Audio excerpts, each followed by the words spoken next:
इसलिए doctor B are Ambedkar ने साफ साफ स्टेटमेंट दिया था, आरक्षण जोड़ा जरूर जा रहा है, जरूरी भी है अभी, क्योंकि उस टाइम की समस्या और आज की समस्या भी ऐसी है।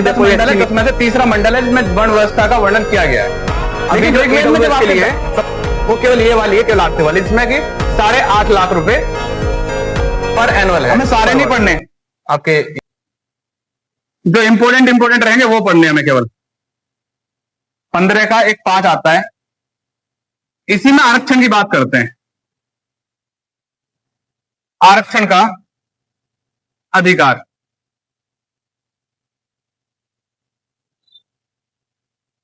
आरक्षण का अधिकार, आरक्षण का जो अधिकार दिया गया है ना, वो 15 के 5 में दिया गया है। और आरक्षण का अधिकार क्या? मौलिक कर्तव्य है। अगर कोई चीज मौलिक अधिकार है, अगर कोई चीज मौलिक अधिकार है, उसे आप समाप्त नहीं कर सकते, कम ज्यादा कर सकते हैं, उसमें परिवर्तन कर सकते हैं, लेकिन आप जो आरक्षण है आपका, उसे समाप्त नहीं कर सकते। एक चीज और समझना, जब आरक्षण आपका संविधान में लागू हुआ था, केवल और केवल ये 20 वर्ष के लिए लागू हुआ था। आरक्षण जब संविधान में लागू हुआ, जब संविधान बना था, उसके साथ जब जोड़ा गया, केवल और केवल वो 20 वर्ष के लिए जोड़ा गया था। और डॉक्टर बी आर अम्बेडकर का स्टेटमेंट था कि आरक्षण एक समय तक ही संविधान में रहना चाहिए। अगर आरक्षण को किसी भी राजनीतिक पार्टी ने अपने हित के लिए प्रयोग करना शुरू कर दिया, तो देश के लिए अच्छा नहीं होगा। इस तरह से कुछ था, क्योंकि अंबेडकर ये साफ साफ जानते थे कि अगर आरक्षण आज के टाइम में आरक्षण का प्रयोग कौन करता है? आरक्षण क्या है? एक राजनीतिक मुद्दा ही तो है। आरक्षण वर्तमान में एक राजनीतिक मुद्दा है, ठीक है। इसलिए डॉक्टर बी आर अम्बेडकर ने साफ साफ स्टेटमेंट दिया था, आरक्षण जोड़ा जरूर जा रहा है, जरूरी भी है अभी, क्योंकि उस टाइम की समस्या और आज की समस्या भी ऐसी, कोई अच्छी नहीं है ज्यादा कहें, क्योंकि उन्होंने कहा था ऐसा ना हो इसका जो प्रयोग है कोई भी राजनीतिक पार्टी अपने हित में ना करे। यही सेम उन्होंने संविधान के लिए कहा था। संविधान तब तक बहुत अच्छा है जब तक कोई राजनीतिक पार्टी इसका प्रयोग अपने हित में नहीं कर रही है। जिस दिन संविधान का प्रयोग राजनीतिक पार्टी अपने हित में करना शुरू कर देंगी, उस दिन से क्या होगा? ये जनता के हित में नहीं रह जाएगा उतना, ठीक है। इसलिए और देखो, आरक्षण की हम बात करते हैं, बहुत से लोग आरक्षण विरोधी रहते हैं। तो आरक्षण विरोधी होना ठीक है, आप कह सकते हो, लेकिन आज के टाइम में तो आरक्षण ऐसा कौन है जिसे नहीं मिल रहा है? तो बताओ, ऐसा कोई है? SC, ST, OBC और जनरल। अब कोई ये कहे कि जनरल में तो मिल नहीं रहा है, कोई जनरल नहीं मिल रहा। EWS क्या है? किसके लिए? परिवार। अब एक चीज बताओ, आरक्षण जो लागू हुआ था, आरक्षण लागू करने के लिए केवल और केवल कुछ कंडीशन थी। या तो आपका सामाजिक दमन हुआ हो, ठीक है, या आपकी आर्थिक स्थिति खराब हो, यही है ना। या आपको राजनीतिक समानता न हो,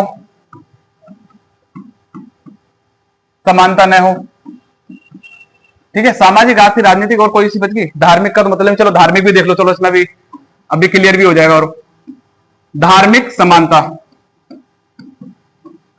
न हो, तभी तो हम आरक्षण देंगे किसी को।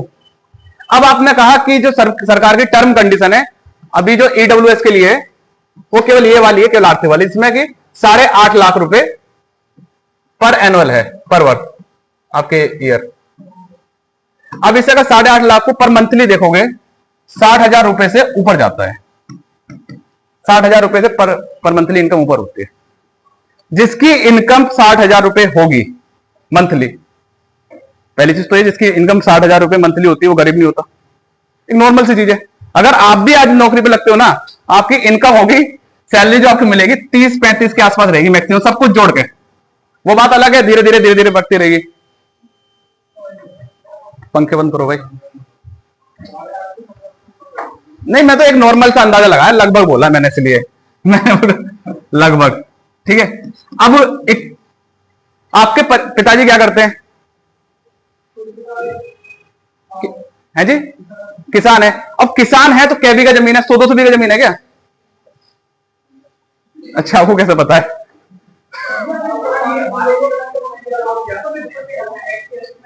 अब मेरी बात सुन लो, मैं बता रहा हूं, मैं वही चीज आपको समझाना चाह रहा हूं।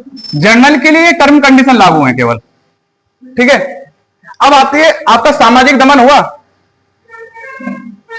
सामाजिक स्थिति अच्छी होगी, सामाजिक दमन तो नहीं होगा, सामाजिक स्थिति अच्छी ही होगी, नॉर्मल सी चीज है, ठीक है। आर्थिक स्थिति भी अच्छी, सामाजिक स्थिति भी अच्छी, राजनीतिक समानता है,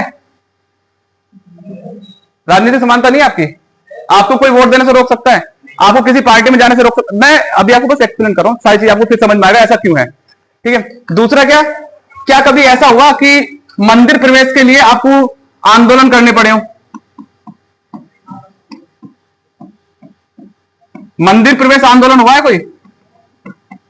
या कोई सार्वजनिक तालाब से पानी लेने के लिए आंदोलन करना पड़ा?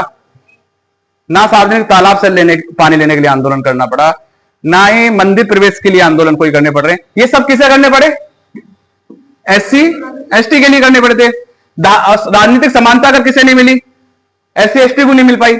आर्थिक स्थिति खराब थी, वो अभी वर्तमान की स्थिति मत देखो, अभी पिछले हम अगर 20 साल की बात करें, 20-30 साल की। सामाजिक दमन आपको पता ही है। अगर मैं आज भी अगर आपको बताऊं जिन गांवों में पंचायत आज ही होती है, उन गांवों में पंच बताए ना कि इनमें से कोई होता है? बहुत मुश्किल है।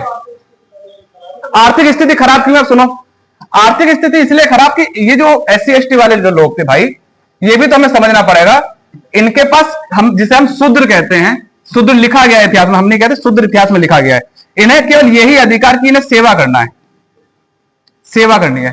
सेवा किसकी करनी है? जो ऊपर वर्ग है इनके, वैश्य, क्षत्रिय, ब्राह्मण। देखो मैं आपको बस इतना समझाना चाह रहा हूं क्योंकि हमारे दिमाग से ना ये मेंटेलिटी निकलनी ही चाहिए। और फिर 8.5 लाख रुपए जिसकी इनकम है वार्षिक, अब एक चीज बताओ कि आपके पास, जो भी मैं आपकी नहीं कह रहा, और की बता रहा हूं, अब जिसके पास, जिसकी आर्थिक स्थिति अच्छी है, राजनीतिक समानता अच्छी है, धार्मिक स्थिति अच्छी है, सामाजिक स्थिति अच्छी है, आप कोई व्यक्ति तो कहां पर पढ़ रहा है?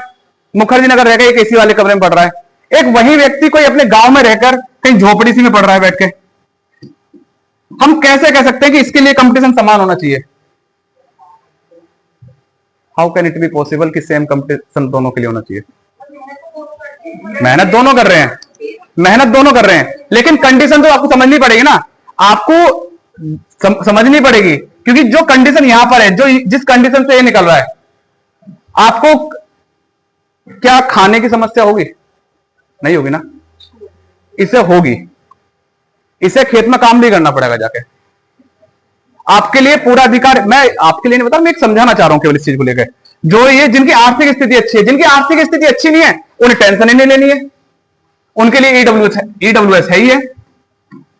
10% है भाई, कम थोड़ी है। हाँ हाँ हाँ,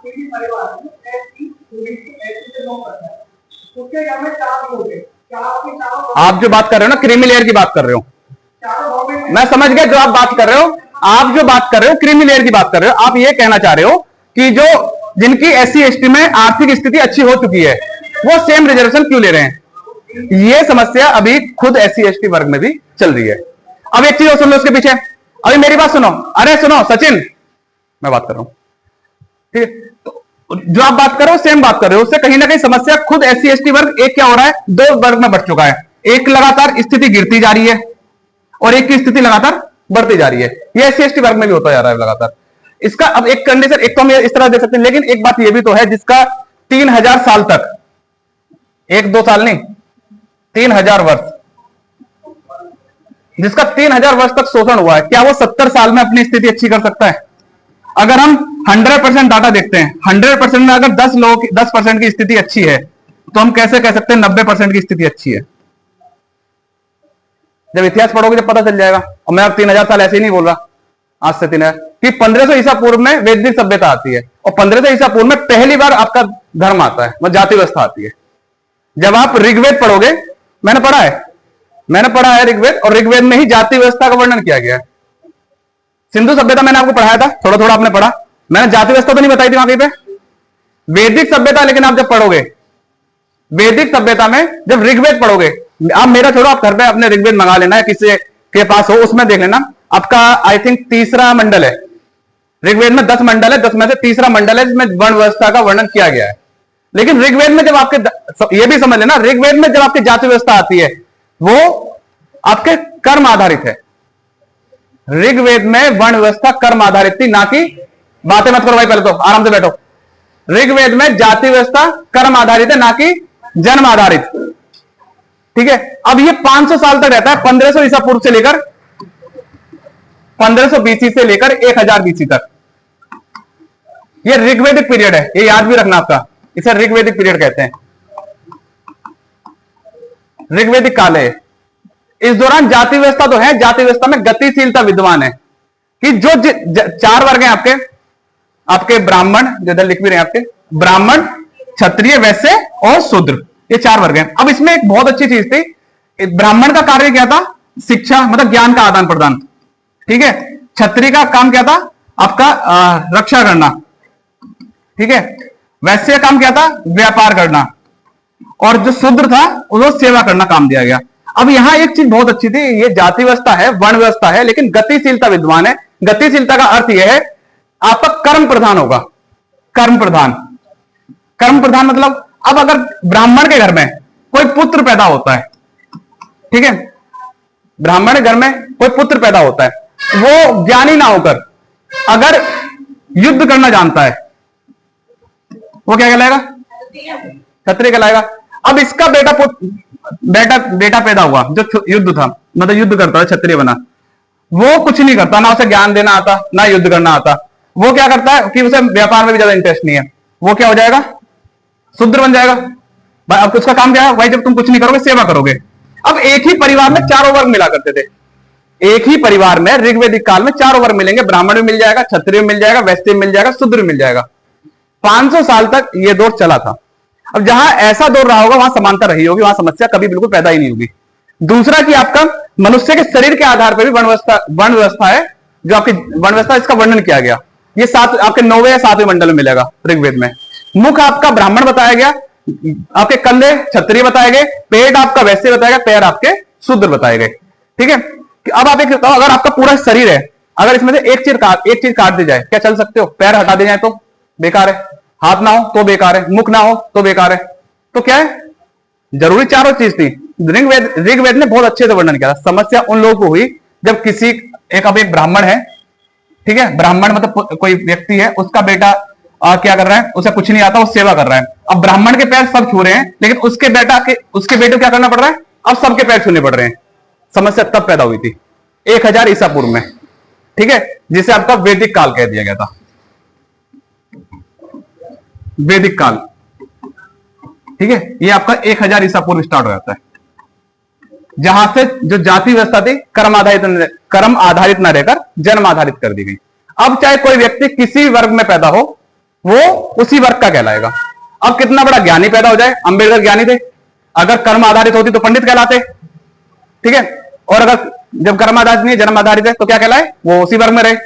ठीक है, अब वहीं ऐसा तो नहीं है जब सब ब्राह्मण बहुत ज्ञानी होंगे, ये तो आप भी मानते होंगे। हर एक ब्राह्मण ज्ञानी नहीं हो सकता, हर एक क्षत्रिय योद्धा नहीं हो सकता, प्रत्येक क्षत्रिय योद्धा नहीं हो सकता, और प्रत्येक वैश्य एक बड़ा बिजनेसमैन नहीं हो सकता। ठीक है, तो ये चीज कब से समस्या करी? 1000 ईसा पूर्व से। आज हम कहां जी रहे हैं? 2025 में। कितने साल हो गए? 3000 साल हो गए।